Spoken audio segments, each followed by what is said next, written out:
Bu dava adli bir dava değildir bir kere. Olay birkaç gün öncesinden başlıyor ve son gün, yani artık kampın dağılacağı gün. Bunlar tam hazırlıklı olarak oradaki öğrencilere saldırıyorlar. Başlarında da bir öğretmen vardır, bir oranın görevlisi vardır. Bunlar sahile gidip hazırlıklarını yapıyorlar ve geliyorlar. Bir yere kapattıkları, benim çocuğumun da aralarında bulunduğu gruba taşlarla, sopalarla saldırıyorlar. Kırılan camdan görüntülerde görüldüğü gibi benim çocuğum çıkıyor. Evet, birkaç öğrenci araya girmeye çalışıyor. Fakat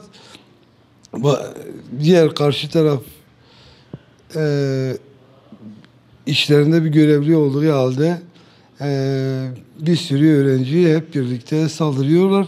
Zaten ilk saldıran, yani bıçağı vuran, bıçağı arkadan geliyor. Yani ondan önce birileri saldırıyor. Ondan önce birileri saldırıyor. Burada sadece bıçağı vuranın tutuklanması gerçekten bir adalet cinayetidir, yani bir hak cinayetidir. Kesinlikle bu bir kişinin yaptığı bir olay değildir. Orada bilinçli, daha önce de hazırlanmış, bilerek ve isteyerek, yani planlaması yapılmış bir eylemdir, yani bu. Ben inanıyorum ayın 17'sinde yani bunların hepsi ortaya çıkacak ve bu adalete olan inancımız inşallah yıkılmaz yani. Biz olayın başından zaten bize anlatıldığı gibi biz düşünürsek zaten bir hayal kırıklığı vardır. Yani bize bir adli vaka gibi, iki kişinin arasında basit bir kavga gibi, yani haşa başka bir şeyler iftira atmak gibi bir şeyler anlatmaya çalıştılar. Şimdi her şey ortaya çıkıyor.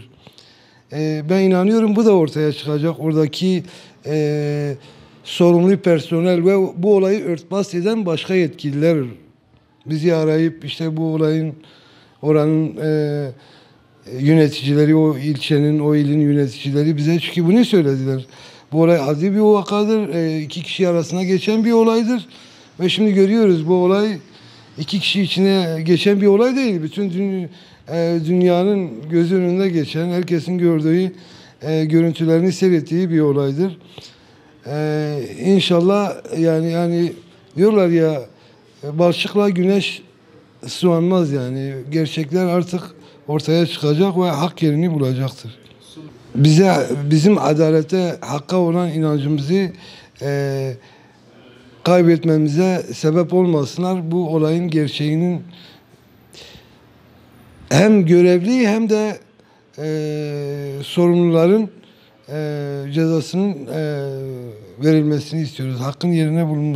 Hakkın yerini bulmasını istiyoruz.